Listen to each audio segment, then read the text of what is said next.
Hola, bienvenidos a la segunda entrega de la trilogía de vídeos sobre las vacunas.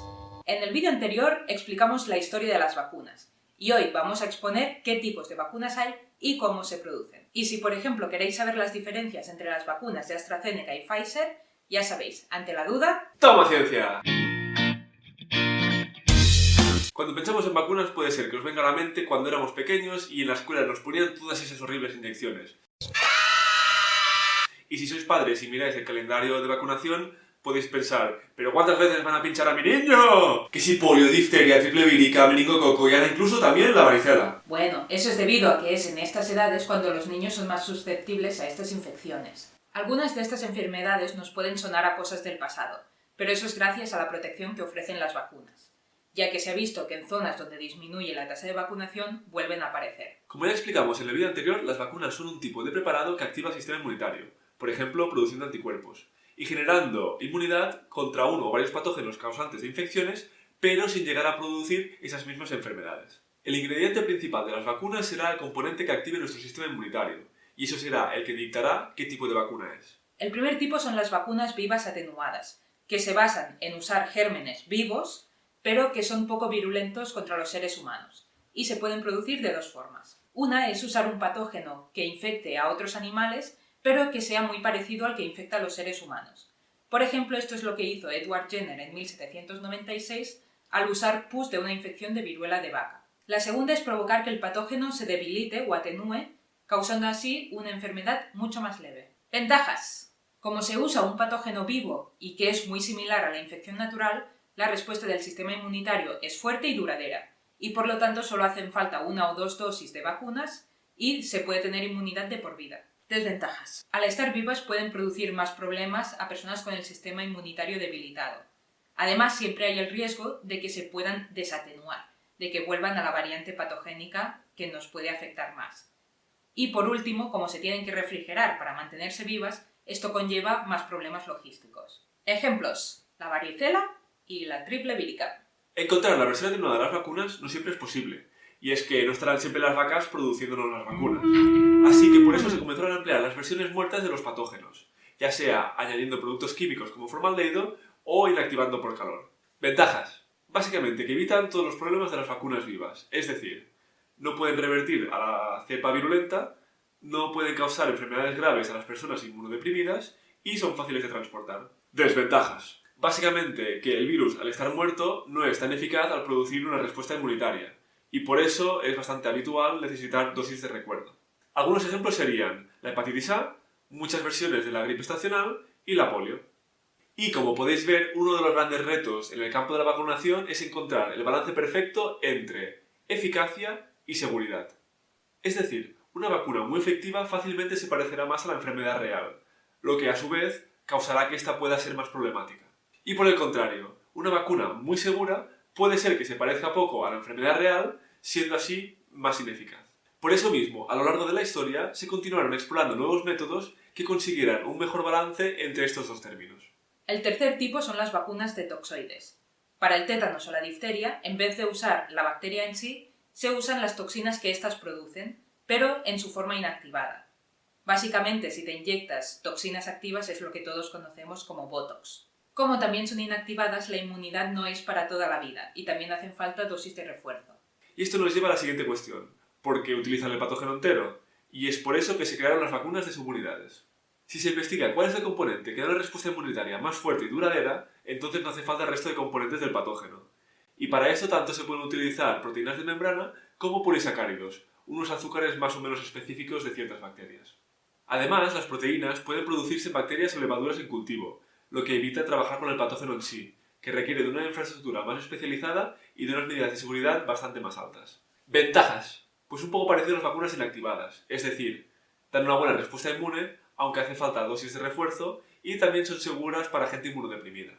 Y la mayor desventaja es que necesitan utilizar un adyuvante, que después os explicaremos lo que es. Y algunos ejemplos de este tipo de vacunas serían la meningitis, hepatitis B, neumococos, papiloma y tosferina. Para mejorar la respuesta inmune de las subunidades, estas pueden expresarse en virus no dañinos, lo que se conoce como vectores virales. Así, el sistema inmunitario las reconoce al formar parte de algo que se parece a un patógeno. Los virus buenos que se suelen usar son el virus de la estomatitis vesicular y adenovirus, entre otros. Más tarde os explicaremos cómo se producen este tipo de vacunas. La gran ventaja es que ahora las subunidades forman parte de un virus entero y por lo tanto generan una respuesta inmunitaria más fuerte. La desventaja es que se necesita un alto conocimiento del patógeno y del vector viral. Por ejemplo, las vacunas del ébola y las del COVID de AstraZeneca y Janssen, que usan un adenovirus que expresa la proteína Spike de SARS-CoV-2. Vacunas de ADN y ARN. Primero se comenzaron a desarrollar las vacunas de ADN, pero estas tienen un problema, y es que para que el ADN sea leído en nuestras células hay que atravesar un montón de barreras físicas. Primero la piel, después el músculo, entrar en la célula y después en el núcleo. Lo que significa que son difíciles de administrar y una simple inyección no funciona. Para esto se utilizan unas pistolas de inyección que la verdad dan un poco de miedo. Una vez en el núcleo también hay el siguiente riesgo, teórico, porque a la práctica nunca se ha observado, de que el ADN externo se incorpore en el ADN propio. Y es por esta razón que en España nunca se han aprobado vacunas de este tipo para uso humano. Como alternativa tenemos el ARN, que es una molécula transitoria entre el gen y la proteína que produce. A diferencia del ADN, el ARN no necesita entrar en el núcleo, lo que hace que no entre en contacto directo con el genoma, pero se degrada fácilmente. Y a nivel logístico, estas vacunas son mucho más rápidas de producir que las vacunas tradicionales, lo que las ha convertido, como muchos ya sabréis, en una gran opción para sacar un producto rápido durante una pandemia. Por lo tanto, los ejemplos son las vacunas contra el COVID de Moderna y Pfizer. Vale, y aparte de este ingrediente principal, ¿qué más hay en una vacuna? La formulación es una mezcla de agua y sales en las que está diluida la vacuna, y su función es tener un pH y una composición isotónica similares a nuestro cuerpo, aparte de estabilizar todos los otros componentes de la vacuna. Los preservantes se usan para vacunas que no son monodosis, y esto es muy importante porque al estar abiertas necesitan que haya algún componente que impida que se contaminen. Hace años se utilizaba, por ejemplo, el tiomersal, pero debido a su controversia se dejó de usar, y más sobre esto en el próximo vídeo. Los adyuvantes son productos que potencian el sistema inmunitario, provocando inflamación y alargando el tiempo que el antígeno está expuesto en el organismo, por lo que se usan mayoritariamente en vacunas inactivadas o de subunidades. Uno de los adyuvantes más usados es el aluminio en varias formas, junto con moléculas que activan receptores de células inmunitarias o la producción de células de memoria. Las regulaciones para el uso de adyuvantes son muy conservadoras, así que cuesta que se aprueben productos nuevos. El alum, por ejemplo, lleva usándose desde los años 30 del siglo anterior. Pues bueno amigos, ahora que ya sabemos qué tipo de vacunas hay y de qué están compuestas, ¿cómo se producen? Pues bueno, como os podéis imaginar, como hay muchos tipos distintos, hay muchos procesos distintos. Desde lo más antiguo, que sería utilizar pus de vaca en heridas abiertas, pasando por inyectar virus inactivados, hasta los métodos de ingeniería genética más modernos. Pues bien, en este vídeo ahora os vamos a explicar el método de producción de vacunas más común, que es el de los vectores virales. ¡Vamos allá! En primer lugar, hay que identificar el antígeno, es decir, una molécula, muchas veces una proteína, que forma parte del patógeno y que pondrá en alerta a nuestro sistema inmunitario para que reconozca una posible infección en el futuro. La información para producir este antígeno está codificada en una molécula de ADN, que se junta con el ADN del virus bueno, el que no nos produce ninguna enfermedad. Este ADN recombinante se transfecta, es decir, se mete a la fuerza, en células de mamífero, que leerán esta información y producirán un virus recombinante, que es una mezcla del virus bueno y del virus malo. Pues bueno, ahora ya tenemos el diseño y todo ya preparado, pero ahora toca la producción a gran escala. ¿Y cómo se hace? Pues primero de todo cogemos un gran tanque donde pondremos un montón de células que serán básicamente las que replicarán el virus. Y este gran tanque se llama bioreactor. Bio porque tiene las células que están vivas y reactor porque es donde pasan todas estas reacciones. Pues ahora tenemos este gran tanque lleno de células y lo que haremos simplemente será inyectar esta pequeña cantidad de virus que hemos creado en el paso anterior y será este virus que infectará una pequeña cantidad de células, pero que éstas producirán más virus, que estos virus a su vez infectarán a más células y al final tendremos una gran sopa llena de virus. Pues bien, en esta gran sopa no tenemos solo virus, también tenemos células destruidas, ADN, otras proteínas que no nos interesan y vamos, que si inyectáramos esto en una persona, de manera coloquial... Como te dé una vieja de pechusque, las roscas. Pues muy bien, ahora lo que tocaría sería separar, grosso modo, lo que son los virus de todos aquellos otros componentes que son mucho más grandes que él, como por ejemplo las células. Y es que, tened en cuenta, una célula es 100 veces más grande que un virus. Por lo tanto, ahora cogemos esta gran sopa, la pasamos por filtros donde solo moléculas pequeñas como los virus podrán pasar y todas las células y restos celulares se quedarán atrapados en el filtro. Pues bien, ahora tenemos el virus un poco más limpio, pero tenemos unos pocos virus en litros y litros de líquido. Y esto está claro que no se lo podríamos inyectar a una persona. Por lo tanto, el siguiente paso es la concentración.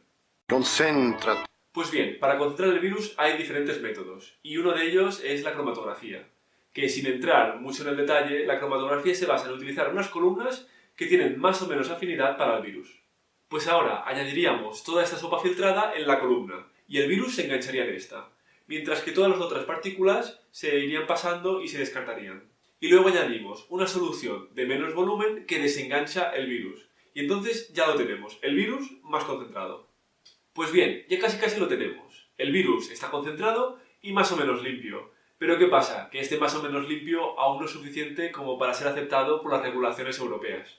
Y es que aún hay moléculas pequeñitas que no queremos, impurezas y sobre todo ADN. Y es que el ADN no lo queremos ni ver al final de nuestro producto. Por lo tanto, ahora hace falta un proceso de purificación que limpie aún más a fondo. Y ahora en la purificación también volveremos a utilizar la cromatografía. Pero ahora, en vez de enganchar el virus, lo que haremos será separar todo lo que le añadamos en base a su tamaño. Pues bien, el concepto es el siguiente. Imaginaros que tenemos una columna llena de bolas que están agujereadas. Pues bien, cuando añadamos nuestro producto, las moléculas más pequeñas como péptidos o ADN irán dentro de estas bolas y recorriendo un camino muy largo. Mientras que el virus, al ser más grande, no entrará dentro de estas bolas, por lo que hará que salga antes. Por lo tanto, si cogemos lo primero que sale de la columna, será nuestro virus que estará concentrado y esta vez puro. Una vez obtenido este producto final, se tienen que hacer análisis para ver la pureza, si quedan restos de ADN o de otras impurezas, cuánto virus hay, qué efectivo es, y una vez pasados estos controles de calidad, el producto ya está listo para ser inyectado en humanos. Bueno, como podéis ver, este tema da para muchísimo más. Sabéis que también se están investigando vacunas contra el cáncer, pero bueno, eso es otro tema aparte. Y ahora estad atentos a la tercera entrega de esta trilogía, Controversia sobre las vacunas. ¿Y qué se esconde detrás de esta industria multimillonaria?